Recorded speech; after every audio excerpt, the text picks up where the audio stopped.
Hello, and welcome to the first of a two-part series on keeping our children safe on the internet using electronic devices, etc. This is not a chinuch webinar. There are plenty of mechanchim, mechanchos who can do this far better than I could. However, I do believe that it is important for us to start with the understanding of where we are coming from, where our outlook should be, and a very fundamental understanding of the stakes involved here. I would like to start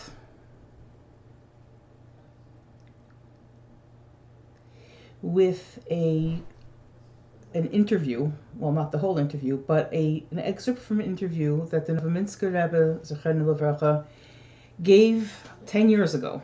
This is 10 years ago. But this was an interview that Novominsker gave 10 years ago, primarily about the internet and the challenges of technology.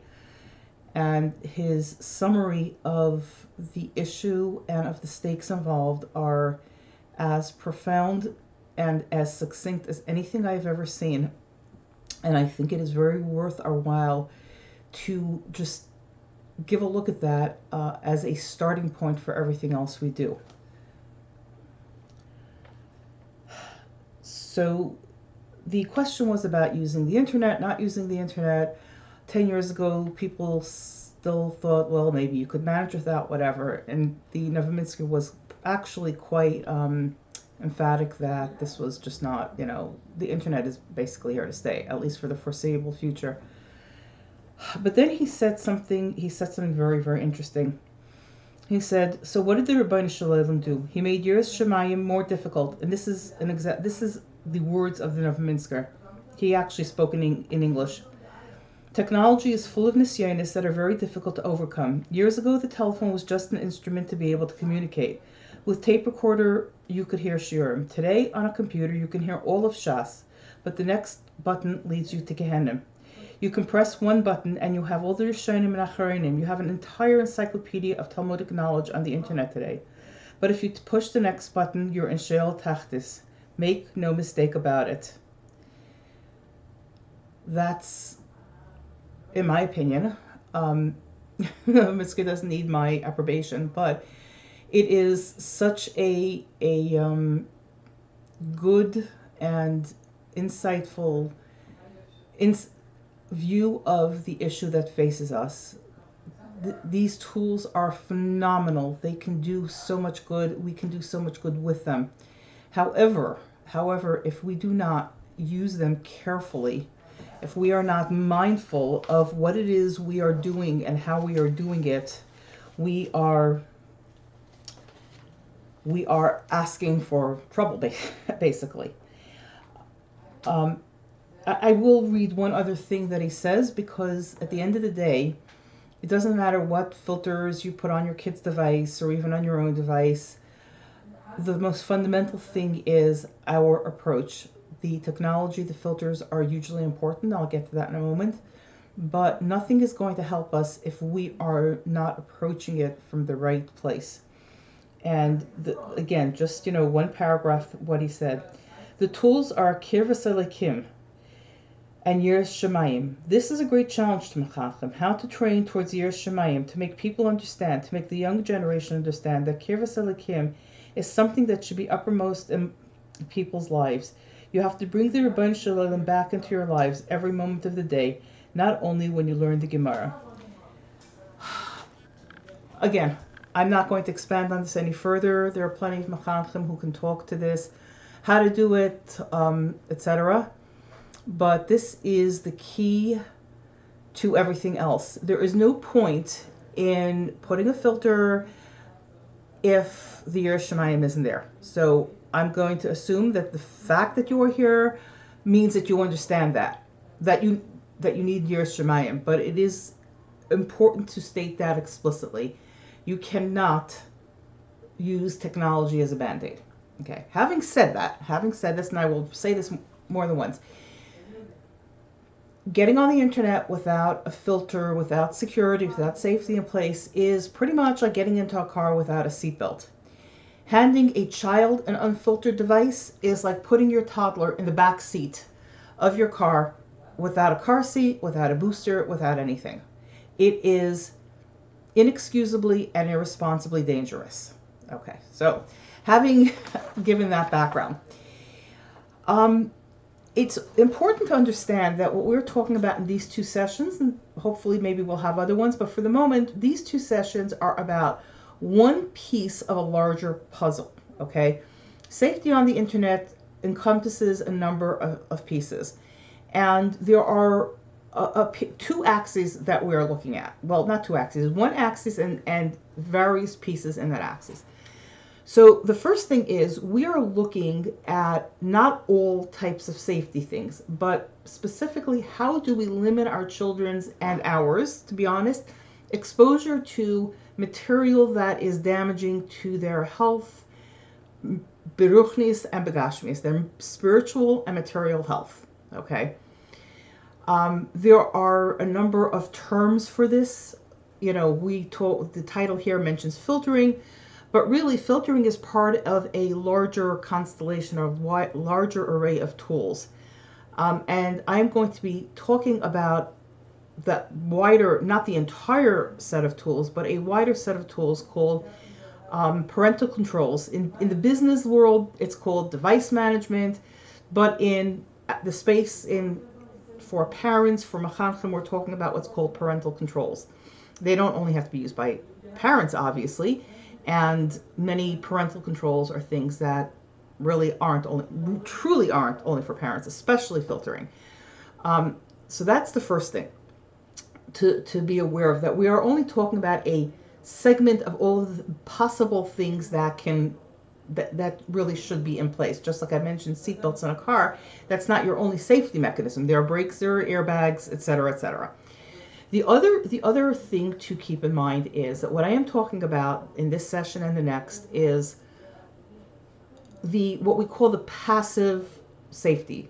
So again, to use the car analogy, you have in a car, you have a range of things that you can do for safety. So on the one hand, you have driving techniques, smart defensive driving, following the rules of the road, etc. These are active safety things. You can get, like, there are all sorts of levels. They're just, safety patterns where you don't run red lights, etc. Then there's a higher level where, for instance, you learn how to handle a skid on the road, etc., etc. In the other direction, you have what are called the passive safety items, such as your airbag. You don't have to manually deploy your airbag if you get into a crash. Your seatbelt, you do have to turn on your seatbelt. Well, not turn it on, you have to put it on, but once it's on, it's there. And that's it. You don't have to, in a crash, in a short stop or anything like that, you don't have to do anything with it. It is just there. Okay. So in these two sessions, we are talking about the seatbelts and car seats, etc., the passive restraints, etc., the things that help us make us safe just by being there and properly deployed. Now, properly is a key word here, but if you deploy these things appropriately, they will help keep you safe. So that is what we are talking about, and it's important to understand this because it's very important not to have a false sense of security. Okay, we give our kid a filtered device and everything is fine. Well, even with a filtered device, people can do, things that maybe aren't so wise. Sometimes you're dealing with you're stuck using a program that is maybe not the most secure, in which case you need to be mindful of that.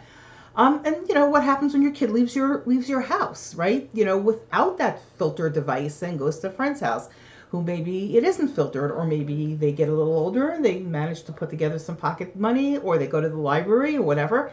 So it is very, very important to understand the limitation of what we're talking about. Again, having said that, that doesn't mean you don't do those things, like with a car.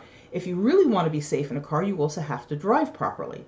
But having said that, that doesn't mean, oh, well, I'm a great driver, so I'm not going to wear a seatbelt and I'm going to turn off my my airbag, and I'm going to get rid of the headrest in the back that keeps me from getting whiplash, etc., etc. No, you you learn the rules of the road. You teach your kid, you send your kid to driver's ed, etc.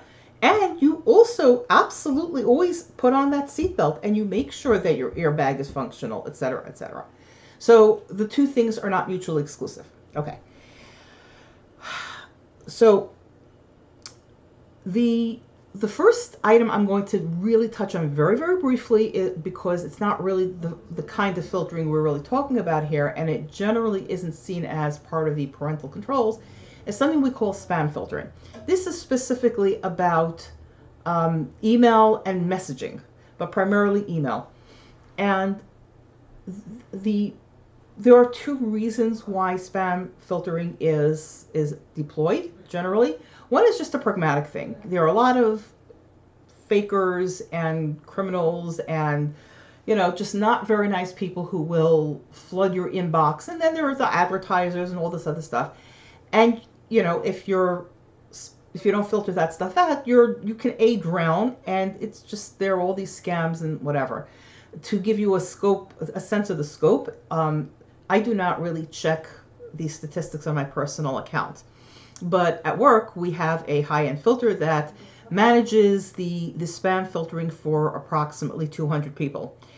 On a weekday when there's a lot of email flying, approximately 75 to 80% of our emails are spam. And on a Sunday or a Shabbos when there's very little email going because we are closed on those 2 days, about 90%, 90 to 95% of our emails are spam, are filtered, it's more than that actually, but are actually stopped by the filter, which tells you, like, even if we're just a pragmatic matter of filtering through all the junk, it would be a really big problem. The bigger problem, and the reason I mention it here, is because a lot of spam is also absolute blotte. Okay, it is garbage. It is a mud pile. It is a mud puddle. And having a good spam filter is a really good thing. Now, for a lot of you, it's built into your account. Outlook.com does decent spam filtering. Gmail actually does a surprisingly good job of spam filtering, especially for the schmutz stuff. Sometimes at the beginning you may need to do a little tweaking, a little like report this as spam, whatever. And I strongly encourage anybody who has an email account with a vendor like Outlook or Gmail or any of the really good vendors to, whenever you see something like that, report it as spam. And if you don't have an email, if your email is from Verizon or whoever your ISP is, I'm going to very strongly suggest that you actually set up an email account with Google or Outlook.com. Those are the two I prefer for a number of reasons, which I'm not going to get into, but both of them have reasonably good spam filtering put in, and it's worth doing just for no other reason than just to have your email, your spam filtered, unless you want to set it up yourself, which is not as easy. It's not hard, but it is something you need to do, and it's just an extra layer that you have to manage. Okay. Onto the devices that we're handing our kids. So there are three areas that we look at when we talk about parental controls. One is time limits. It's a simple concept, and it shows up in two different ways. One is, and this is the most common, this shows up pretty much every product that does time limits will give you this option, which is to say, you can be on this device or you can be on the internet from this time to that time, from that time to the other time. So you get a grid with the week and each day of the week, and you say from this time to this time you can be on. Then maybe you have to be off for 2 hours, and then from this time to that time or whatever. So typically in a firm household, Shabbos will be not allowed. Friday afternoon will not be allowed. Any reasonable parent, you look at your children's schedule, their age, and you say, okay, for a 10-year-old, you absolutely do not want them on the internet after 7. You don't want them to be, even for good things. After 7, that's it. They need to be in bed by 8:30, 9 o'clock, even earlier. You absolutely do not want them on the internet after 7 or whatever. I mean, you have to know your kid, but the point is, you say, I also don't want them on the internet before breakfast and shacharis. Okay, I don't want them distracted. looking at the wrong thing. I don't want them waking up middle of the night and thinking, oh, I have to do my homework and get whatever. So that's one thing that shows up. Some filters will let you block just the internet and allow the computer or will allow you to choose, and some will just say that's it, off the computer altogether. Okay.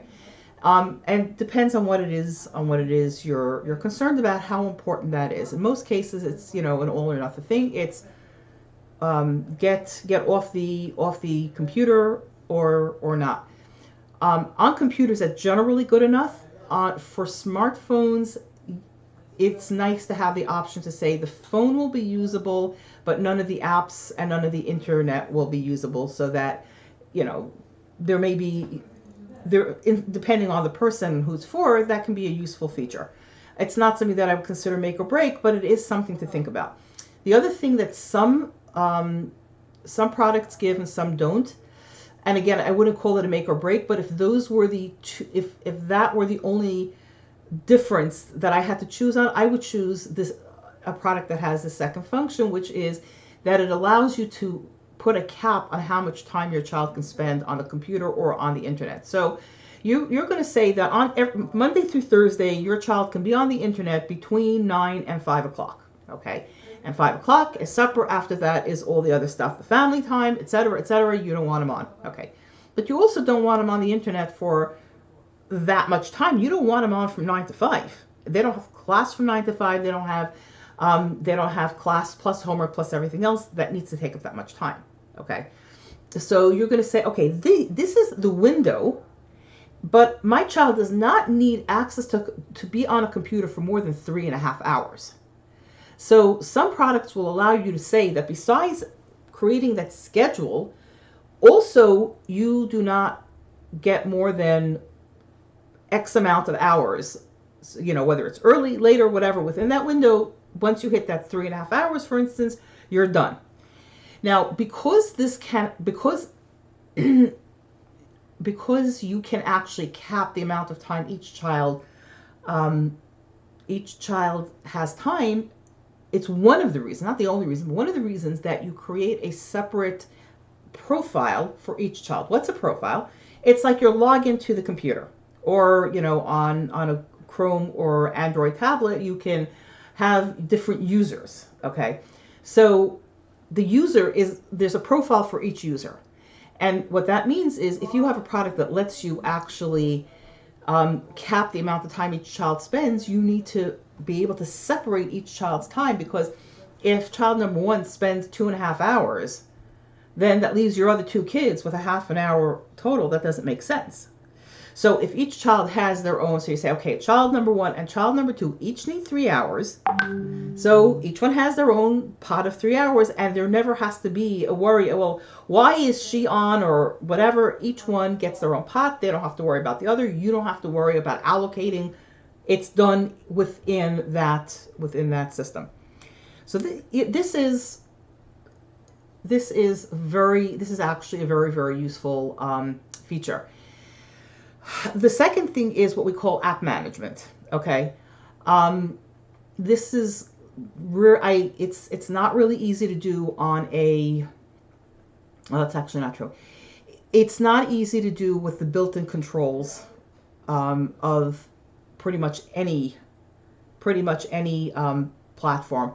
However, the one that makes it the most doable if you are going to do it yourself is the Chromebook. However, I'm not a big, and I'll discuss that more next session, but I do recommend that you get an app that will manage it for you. They're just easier to use, the good ones. Okay. But basically what app management does is basically let you decide these are the apps that you can use. And again, the better ones let you do this profile by profile, which means that if you have a shared Chromebook or tablet or computer for that matter, you can say you get access to these apps and you get access to those apps. Now, right now everybody's using Zoom, so all of your kids need Zoom.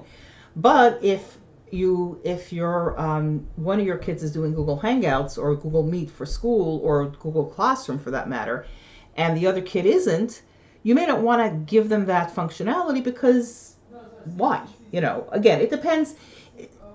This is very much dependent on your children, on you, on what the need is, etc. But the ability to say, okay, you need access to this and you don't, is very, very useful. So you want, again, depending on what your kids need, this is something to look at when you are this is something to look at when you're looking for this, when you're looking at a at a parental control / filtering program or solution. Okay. The biggest and most complex, it's not, well, complex is not really the right word, but it can feel very complicated. But the single biggest area with the most choices and thought process that needs to go in is the actual filtering. Okay. Because there are a number of pieces that go into it. So the first thing is there are 3 overall approaches to filtering. Okay. So one is category, the second is whitelist, and the third is blacklist. I'm going to start with the third one because that's the easiest one and the one that is the least useful on its own. So a blacklist is a list of sites that you say these sites are no good. So if you're only using a blacklist, what happens is everything is available unless you thought of these sites and said, no, you cannot go here, here, here, and here. It is almost impossible to have effective filtering if you're depending on just a blacklist. So much so that companies that were dependent on that, there have been companies that, that came in and basically closed down, offering filtering, and their primary thing was blacklisting, and it just doesn't work. It doesn't work. It's just not possible. Let's put it this way. There are too many sites in the world that there's just no way to do it. Okay. So blacklists are a thing, and they are useful, and I'll go back to when they're useful, but on their own, they're not really useful. Where are they useful? Well, let's go to the second type of filtering, which is category filtering. So every filtering product has slightly different categories, and they do their category. Sometimes they use the website's categorization. Sometimes they do their own categorization, and sometimes they use a combination. But every filtering product will give you a list of categories. So some are obvious to just turn them off, violence, mature content, blah, whatever. Then you get, stuff like politics, news, education, shopping, etc., etc., etc. And which ones you want to allow, which ones you want to shut off, really depend on, again, who this is for. Okay. If this is a high school student, you may want to leave shopping open. If it's your 6-year-old, you may not want to leave shopping open, just as an example. Same for politics, So there are certain things that you want to turn off. And there are certain things you want to turn on. However, just because something comes into the category that is overall generally okay, doesn't mean that you want to allow everything in that category. Okay, and that is where a blacklist starts becoming more useful. Because then you say, okay, I'm going to leave shopping on, but this store is a place that I do not ever want my children to ever visit. Not my sons, not my daughters. They're terrible, horrible for whatever reason, right? So then you will take that store site and you will put it on your blacklist. So even though it is a store and it is categorized under shopping, they still will not be able to use it. So this is a really important thing. No matter whatever else you use, unless you're using only a whitelist, which I'll get to in a moment, you definitely want the ability to use a blacklist if you're doing category type filtering, because this way you can say, okay, this is under that category, it's true, so normally I would allow it, but I am not going to allow it. The other side of that is what we call the whitelist, which serves a similar function, but also can be used as your primary approach. So what is a whitelist? A whitelist like the blacklist is the list of things you don't allow. It's black. It is bad. It is blocked. The whitelist is the good stuff, the stuff that is, so to speak, pure. Okay. So, with a 6-year-old, using the whitelist is a very sensible way to set yourself up. You block all the categories. You do not want your kid going anywhere. Okay. You want them to have the 3 sites that they need for school, the 3 or 4 sites. So it might be, Zoom, Ma'ar.com, .org, whatever it is. I don't use it because I don't have any little kids at home anymore. But, Ma'ar.com, and, say if you're on the Chabad, on the online school, then it's that, whatever. So you have your 3 or 4, whatever it is, sites that your child can visit, and that is it. So this is really very useful because, sometimes it's not practical, okay? But sometimes, you have a child who, or even an adult for that matter, there are certain situations where all you really need is these X sites. And if the site list is not, 500 long, then yeah, the whitelist really works. So that is a really good way to deal with a child or somebody who does not need a lot of sites. The big issue is that sometimes you want to turn off a site. Just as an example, I very often turn off the category called religion. However, there are some sites that are categorized as religion, and I want to be able to see them because Chabad.org is categorized under religion. So I will turn off the religion category and whitelist Chabad.org. Okay, I've had it happen not just with this. I mean, I at one point my daughter was doing a research project on some illness, and she wanted to go. Kaiser Permanente has a very nice research arm, and there was some very nice research that she wanted to access, and for some reason the filter miscategorized it, and I had to go in and whitelist it because it was absolutely legitimate site that she was going to. So these things also happen. Sometimes there's a miscategorization, etc. So you absolutely want the ability to say, okay, this category really needs to stay off, but this is acceptable to me, or this is actually miscategorized, and I will let the filter people know about it so they can fix their filter. But meantime, I need to be able to see it. So that is really, that is how these 3 can be used in conjunction. You can use either a whitelist, or you can use category matching with whitelist and blacklist to kind of smooth the rough edges and deal with both the false positives and false negatives. Now, and this is a really important concept. There is no filter that is 100% accurate all the time. There are going to be false positives. There are going to be false negatives. A false positive is where the filter says this is blocked. This should be blocked because our categorizing engine or our advanced AI engine or whatever it is said that this is this category, and it's wrong. It is not that category. Okay, a false negative is when for some reason the filter thinks that you have allow this, and it's okay, and it's really not okay.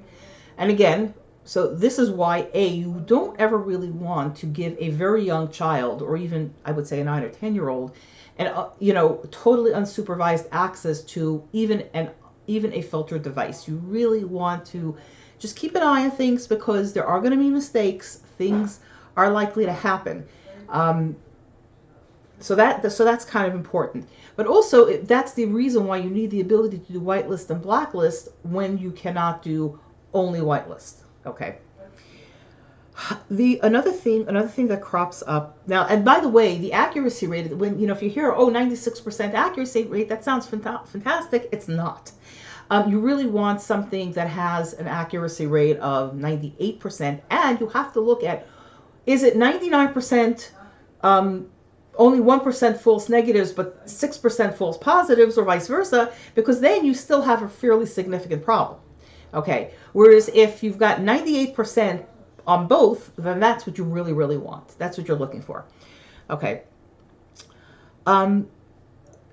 The other thing that is used, it's not that common. I've seen it really touted only in the what I would call the more from the products that are geared to the firmer community, is image analysis, where they basically, it's real, what they call real-time filtering, which is really good, and that's a little bit more common. But one of the things they specifically look at is they look at the image as it's being downloaded, as it's streaming. They're like in between you and the site. So here's the site.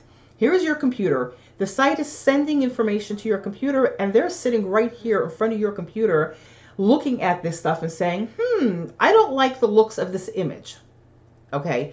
And this is not the kind of image that you said you wanted, and we are going to block either the site or the image depending on what it is you're doing. Okay.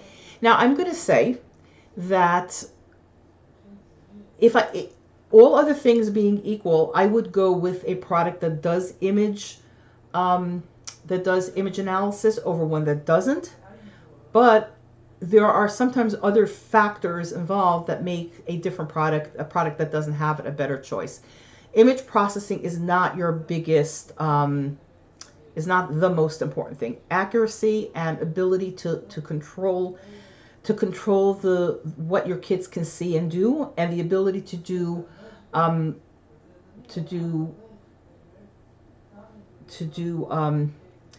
separate profiles is important. And there are actually apps that don't give you profiles. Now, for like on an iPhone, that's not really an issue, because iPhones do not allow you to do multiple users.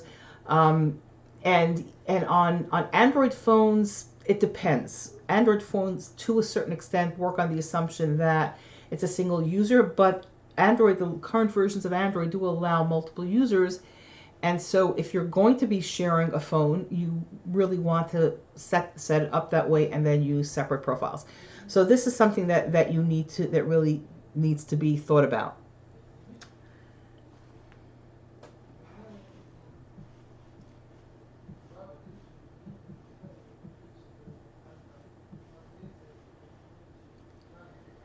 Okay, so I would like to see, I do not see any questions. I do not see any questions. So I am going to make a few more comments, and we'll see if anything else comes in. First of all, the issue of category matching, as I mentioned. Each what word do I want to use? Each product uses its own categories. Okay, they are very, very similar. I mean, it's not like you're going to go to one category and get one list, and then go to another product and get a list that is totally and completely different. But it is important to understand that again, depending on how they do this, they may look at something differently than you do. I see that somebody has a question about what filter I recommend. So which filter depends on a number of factors. Okay, and I will get into this a lot more next time, because that's really going to be the focus. But overall, you have to realize that there's no one-size-fits-all approach. Because for instance, if you're the only person who's using the product, then you're giving a device to a child, and that child is the only one who's going to be using that device, profiles don't matter. Okay, if you are, in which case, that's a total non-issue. If you are dealing with an older child or an adult or whatever, or somebody who has very wide needs, then you're going to need something that focuses primarily on giving you a lot of granular controls, but lets you do a broad scale rollout. Norton. In fact, I will say I happen to use a Norton, as it happens. I really like it. It works very, very well. It's not something that I necessarily recommend to everybody for the simple reason that it does not work on all of the devices that people have. I checked last week and it doesn't work. Again, I'm not going to get too far into that. I will have that. That's what Wednesday's session is about.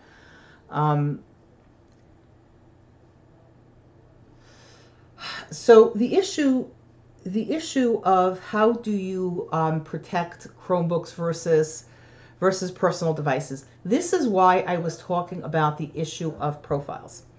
Okay. Now some apps work only on phones, some apps work only on computers such as laptops, desktops, etc. And some have clients across the spectrum. So NetSpark, for instance, has clients for many different types of devices. I generally actually, that's one example. So is that the best? Generally, I wouldn't use it for shared devices, though. I don't like the way they handle that.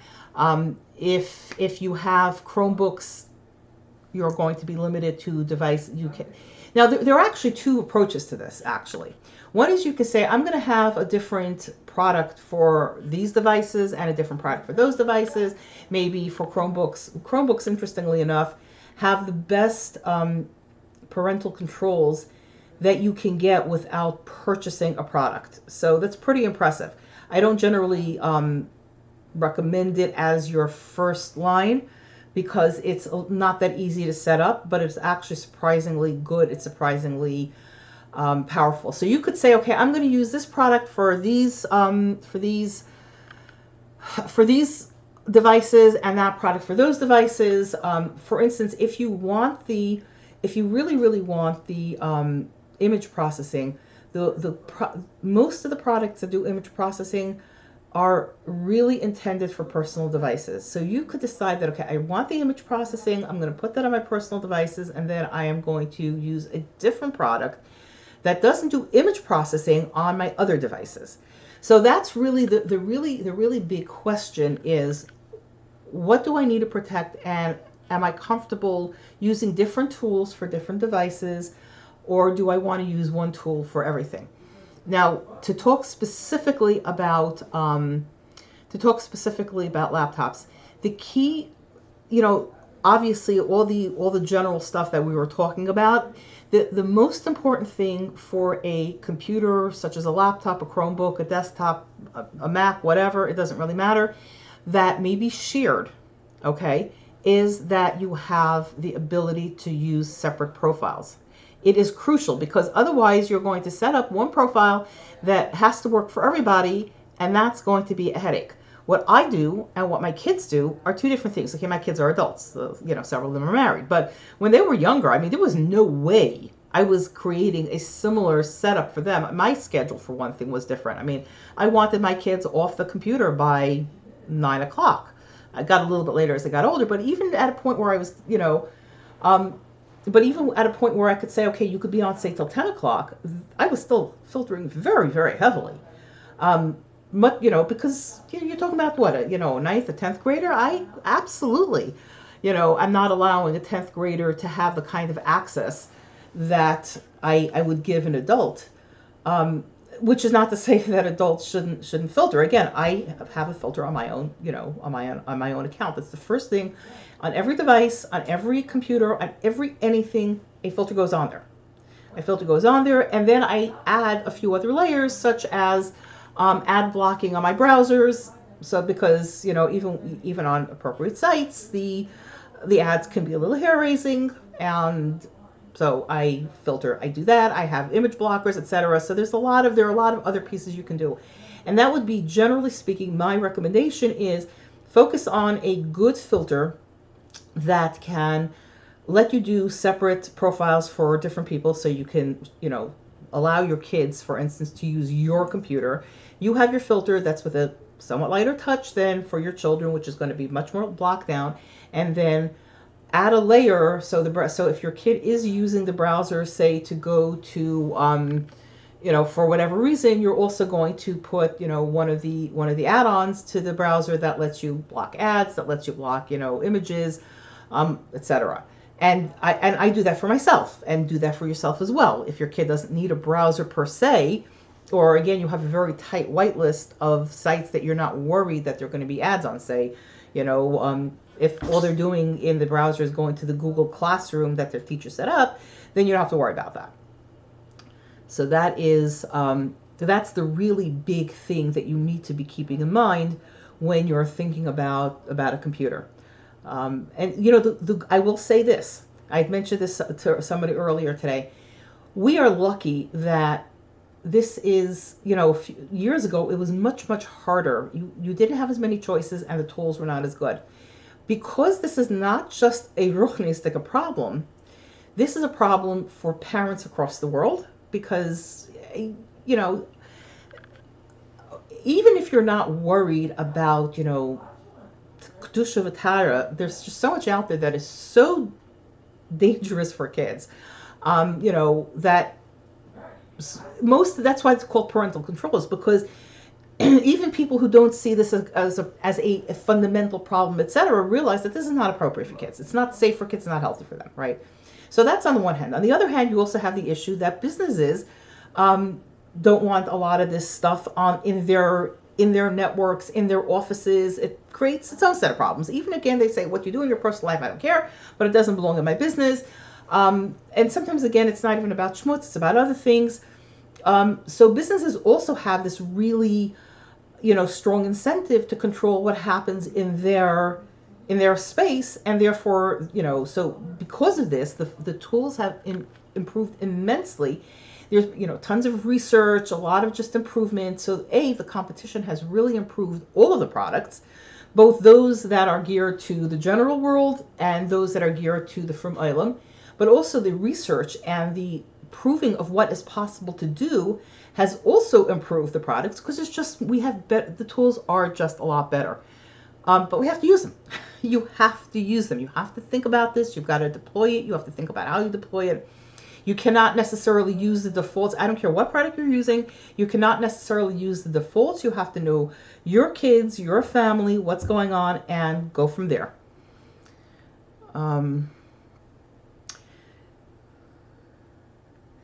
Okay, what about iMessages and GIFs, or GIFs, depending on how you pronounce it?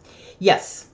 So one thing I did not mention, and I should have, is that a lot of the good parental control software, mostly not the ones that are built into the operating systems, but most of the good parental control systems allow you to filter or manage or block social media. So specifically iMessages on the iPhone, I don't actually have an answer to. I will mention, if there is a product that does that, I will mention it next session. But in general, most of the better products will actually allow you to set limits on your child's social media, whether to block it altogether. Okay, your kid cannot have, Instagram, Snapchat, Facebook, blah, blah, blah, blah, blah. Or set limits, whether, it's filtering what they're allowed, that you have to allow with the person that they're corresponding with first, or whatever. There are the issue of social media filtering, social media activity filtering. There are a lot of different possibilities. Some just basically it's an on and off thing. It allows or it doesn't allow. Some actually give you a lot of options in how you want to, and how much you want to control, and how you go about controlling the how you go about controlling your child's social media content. Some, for instance, will say, okay, your child cannot post things like the Social Security number, which is a pure safety issue. And by the way, if you have any meaning that your kid will do something like that, and you don't want your kid sending anybody their Social Security number in social media. If somebody asks them that, then you know that they're corresponding with somebody who's not really safe for them.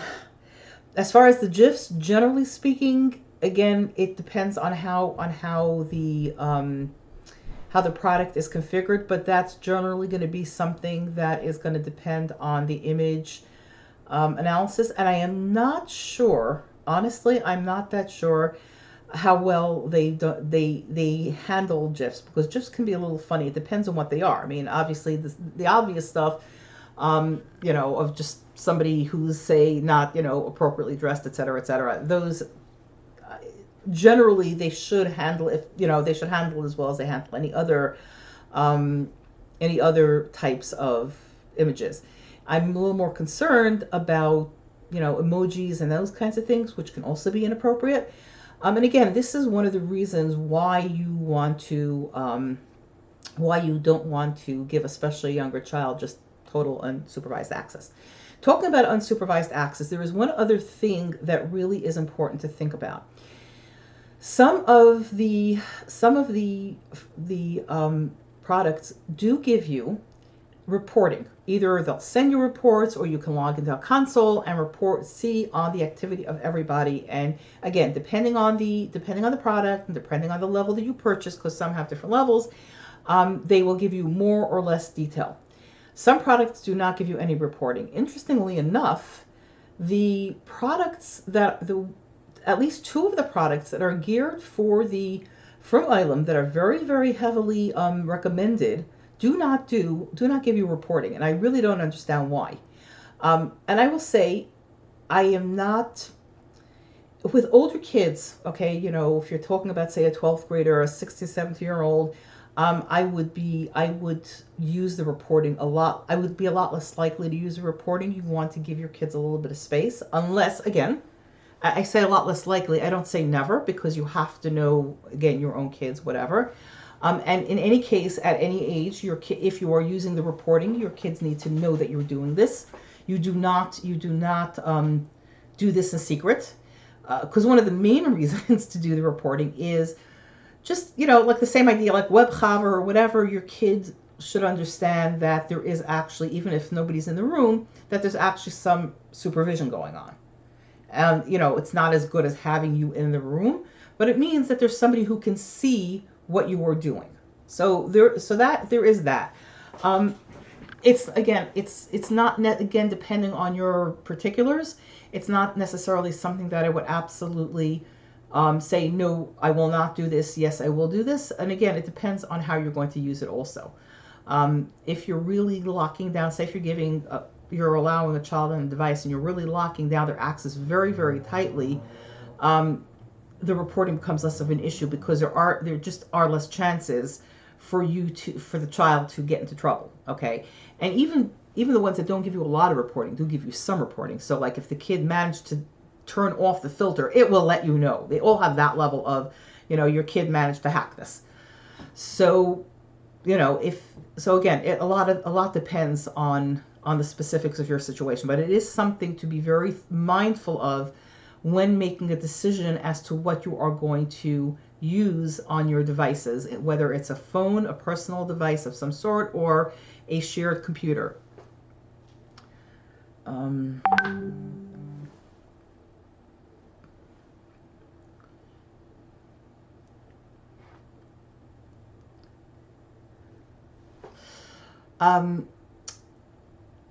I will say one other thing about reporting. You do have to be careful, okay, because how you manage and handle reporting has implications for chinuch. Like I said, doing this behind your child's back, etc. It's a problem. That's a really big problem. It's not just that it can have a terrible impact on your relationship. It can have a very, very bad impact on the ability of your child to trust you, etc. The other issue. Okay. The other issue is, what is it teaching your kid? One of the problems that we see, okay, with social media, etc., is oversharing. Okay, there's a failure of boundaries, etc. We need to teach our children boundaries. It's very hard to teach your children boundaries if we don't let them have boundaries, if we don't respect their boundaries. And even in halacha, the Chayim Derbein Gersh, I'm not talking about the one about marrying multiple wives, but of reading somebody else's mail, applies to one's children. I mean, there are obviously exceptions. You go to the Rav and talk to the Rav about whether you can read your child's mail, right? And there are obviously cases where the Rav is going to tell you, go ahead and open your kids, steam it open and then seal it shut and whatever. But it's not the norm. Okay? Does that mean that you should just not supervise your child? Of course not. Of course not. But it does mean it's, and of course, I'm not saying that halachically you're not allowed to, do reporting on your kids' usage. Obviously not either. But I'm just making the point that allowing, and more than allowing, encouraging your child to have appropriate boundaries is important, because that's how they learn to have boundaries and how to set boundaries on what they share with other people and what they allow people in who don't belong in. They know how to shut them out and not share this information just because somebody asked, etc., etc. Okay, so this is really, or somebody claims that they have a right. Now, obviously, as a parent, you have a far greater right than the person who, than the stam, person, but it's very, very important. So again, the reporting feature can be very, very useful, and I do actually encourage it to be used, but you need to be careful about how you use it and at what level you use it. And one of the key things is to use it at a fairly high level. In other words, you're not doing, like I say, a keyboard logger that's logging every single keystroke your kid, so you know every thought your child expressed, but you are, looking at how long they spent on the computer and what sites they went to, etc. And your child knows this. So this is, and if your kid says, oh, well, don't you trust me, blah, blah, blah, it's, ein apotropos l'rayos. We all know this. There is a reason why, many people use a product like WebChaver. This is adults setting themselves up to say, okay, I want this other person, even if it's, my family member who and sometimes it is your family member because you want it to be somebody who you trust not to blab about your stuff. But the idea is that ein apotropos l'rayos is the idea that, I trust you when you're a good person and you even have pretty good judgment, but you know what? We all are human and we all make mistakes. And if this knowledge that somebody else might be checking this log later helps keep you from making a mistake or giving into a bad impulse, that's a tool we should be using. And that is how I would encourage parents to use this tool. Use it, but use it carefully in a way that does not do as much damage as it does good. So, any other questions?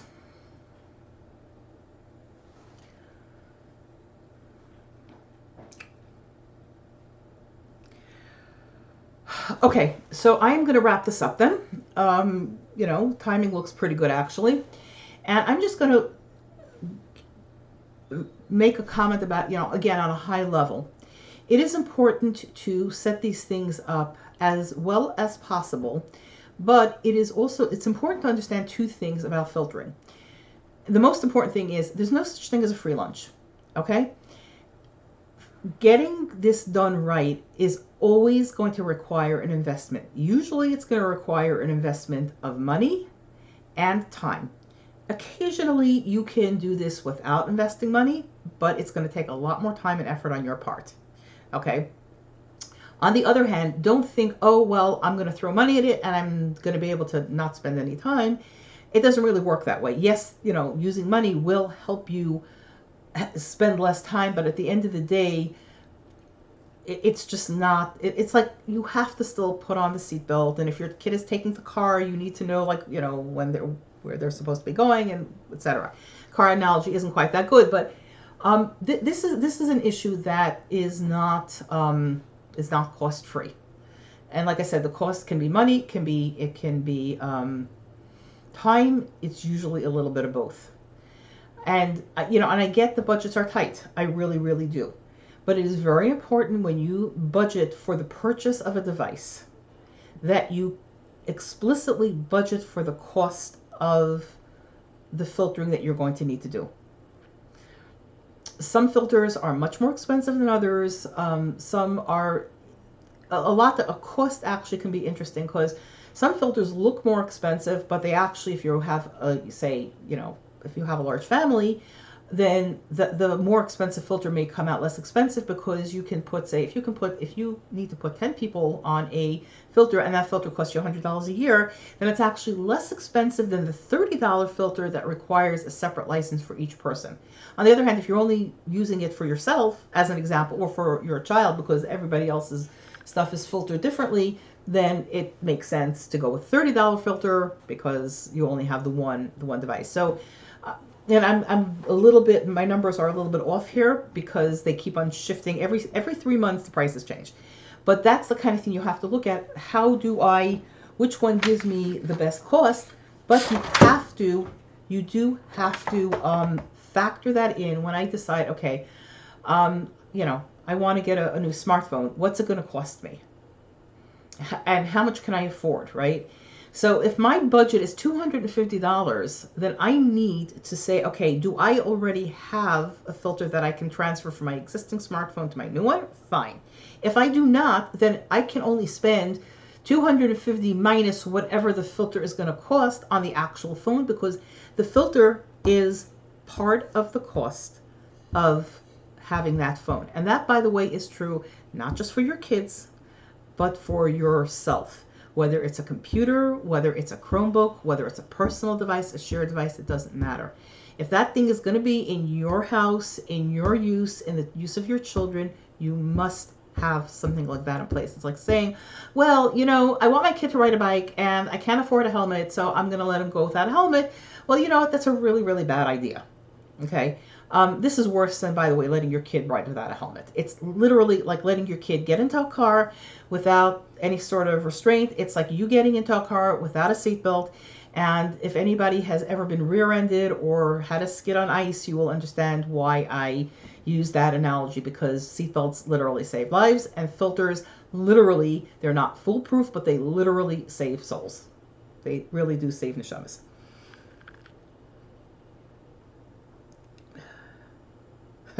Somebody mentioned that learning how to use Norton is time consuming. This is true. It's not just Norton. It's anything.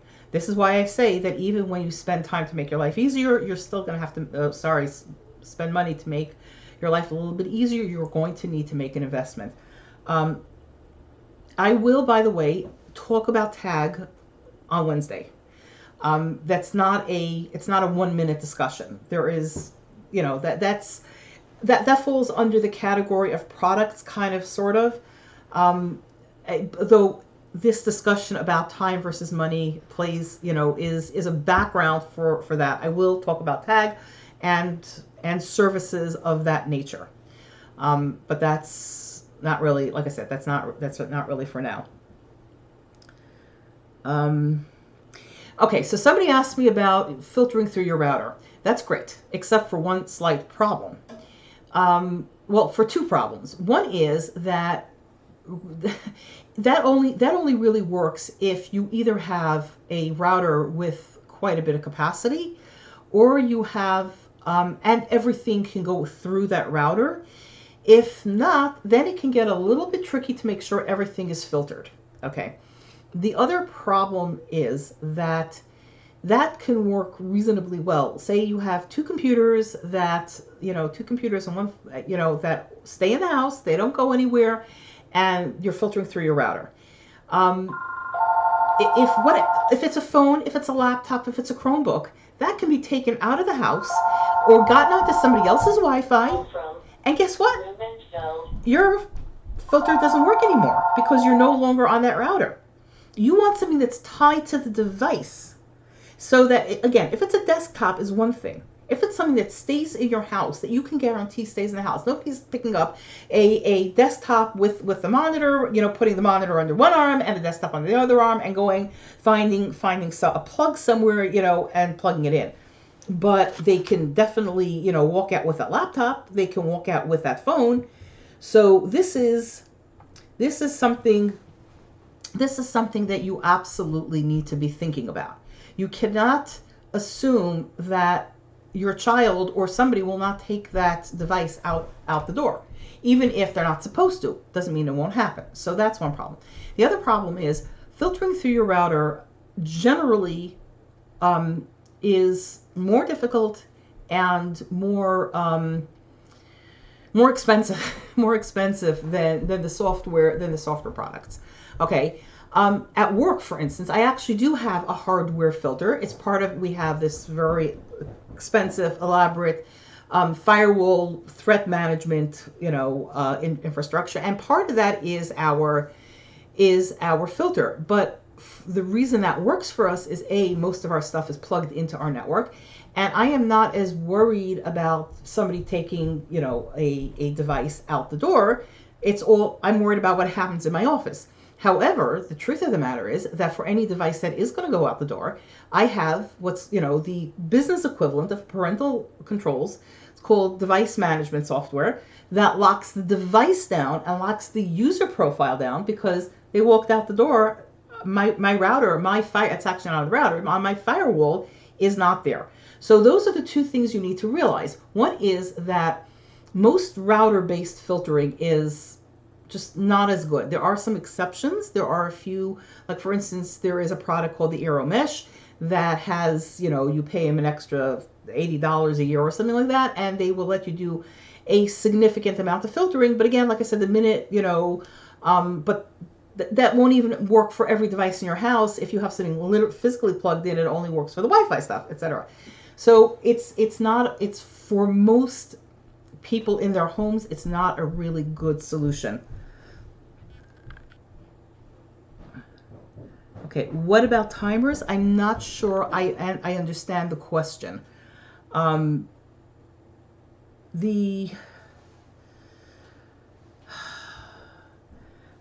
Okay, somebody just said you can put you can put anything on a timer. It depends on how you set it up, etc. But the problem with a timer on your Wi-Fi, again, it means that you're assuming that nobody else is going to be able to get other access. Now, if there's a smartphone in the house, okay, that has cell data, there you are. The Wi-Fi is a non-issue. But I will tell you that even today, where people are smarter about locking down their Wi-Fi, I can still, from where I am sitting right here, get onto at least 3 other Wi-Fi access points. Not well, but again, if you're turning off your Wi-Fi and there's other Wi-Fi available because somebody made a mistake in how they configure your Wi-Fi, what good does that do you? It is very, very important to keep in mind that you need to, I will repeat this again, any solution that depends on the device being connected to a specific network is inadequate, with, like I said, the exception of a full-size desktop that has a separate monitor, because that's almost impossible. I'm not going to say it is impossible, but it's impractical to walk out with. Anything else, and also, a full-size desktop with a separate monitor that is not using Wi-Fi. Anything else is subject to the possibility of getting another connection. So that's just not going to work. Okay. So this is the key. So this is the key thing. The timer that is tied to the device or the user says, okay, after 7 o'clock, kaboom, Shabbos, kaboom. It's just not there. But that is tied to the device. So even if you take it out, you shouldn't have this problem. But if your kid decides, whatever, that they're taking it, even if you just want to shut it off, an hour before Shabbos, or you want it like in the middle of the night, right? If your kid decides to do that, you shut off your Wi-Fi, that's great. But if your next door neighbor or the upstairs neighbor or somebody else has a Wi-Fi point that was either misconfigured, or is maybe the person stupid and doesn't realize that when your kid asks for the password to the Wi-Fi, that they maybe shouldn't give it to them or whatever, right? Whatever it is, you turned off the Wi-Fi and somebody found a way around that. It's way, way, way too easy to find a way around that, for that to be a useful way of managing this. Okay. Let me see if there are any other questions here. Okay. Yeah. So I think that pretty much covers it. Unless anybody has any last second questions, I think we are going to wind down. Again, just a reminder: filtering is not optional. Filtering, to be effective and to be useful, needs to be tied to the person and to the device, not to your home, because it is way too easy, and not even necessarily on purpose. I've seen this, I've seen these kinds of situations happen where somebody, in good faith makes a mistake or does something and then forgets to change it or whatever, and it's just too easy for that to go wrong. On top of which, it's actually a lot harder to manage that. What I recommend for just this is the last thing. What I recommend for teenagers on their phone is a filtering option that's tied to their phone and their profile that has a scheduling option. Every filtering product that I know of has that kind of capacity. So you set up that filter. And if your daughter logs in, or your son, whatever, if your teenager logs in as themselves, or they log into this phone that is set up that after 10 o'clock, that's it, then that is the end. The good, and I've tested it. The good products work. You say that such Chaya Mushka, your 14-year-old Chaya Mushka cannot get online after 10 o'clock. She will not be able to get online after 10 o'clock if she's logging in as herself. Now, if she has a secret login and a secret device that you don't know about, now you have a problem. But in that case, it's quite possible that she's going to be logging in, not on your Wi-Fi anyway. So again, if you need to keep a kid from getting on the internet middle of the night, that's what the timers, that's what the scheduling, that's what the time limits on these products are for.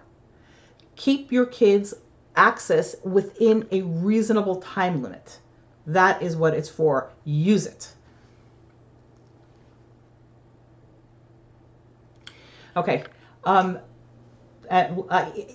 Last question, just so everybody understands where I'm coming from. So I have been managing the IT. I am the CIO of the Jewish Community Council of Coney Island.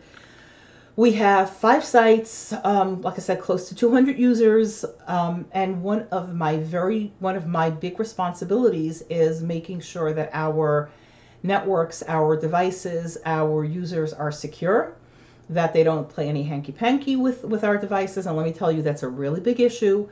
Even just from that point of view, I've had to really keep up with developments. And I had a situation where we had a driver who put a red light app on their JCC issue cell phone, and we basically told her if she ever does something like that, that would have severe repercussions. But I also immediately went to our fiscal people and said, this is why we need to invest in a really good lockdown solution, because she should never have been able to do this. And you know what? She hasn't been able to do it since. This was a couple of years ago, and we did invest, and but obviously the solutions I use at work don't really scale well at home. Again, from personal experience, I would never consider using what we use at work in my house. But I've been, filtering. I've been dealing with this, issue on a personal level for a lot longer than a lot of people realized. I remember, if some of you may not remember, but when my kids were in high school, there was this back and forth about, should we tell the kids they're not allowed to, access the internet? And I approached Marta Tell actually, and I said, the internet is a problem, and a lot of people don't realize, but also a lot of people think that it's, you can't make it safe. And then there are a lot of people who just don't realize how dangerous it is. And I really think we need to reach out to the parents and make them understand that this is really dangerous. And I actually wound up doing, this was the first time I did a session like this. And, I've been doing this on an individual basis, since dealing with this stuff. So, Like I said, I do this on a what you might call on a commercial level, as part of my larger job of just making sure that our internet works. And by the way, this is I'm gonna I felt this important to say, because one thing that I hear a lot is, well, I heard from this one, I heard from that the person, blah blah blah, that if you use these filters, then it's going to slow down your internet, it's going to make it impossible to do this, that, and the other, blah, blah. And I am here to tell you that is not true. Good filtering does not keep you from doing what you need to do, unless what you need to do is something that maybe you really don't need to do and you shouldn't be doing. I hate to sound flippant about it, but that is the truth. There is absolutely, I've seen this stuff in so many times, I've heard it so many times. It is absolutely not true. You absolutely can do what you need to do on a internet connected device. You need to make the time and effort and investment to protect your device. And with that, have a good night to all, and hopefully we will have this posted within a day or two. Have a good night.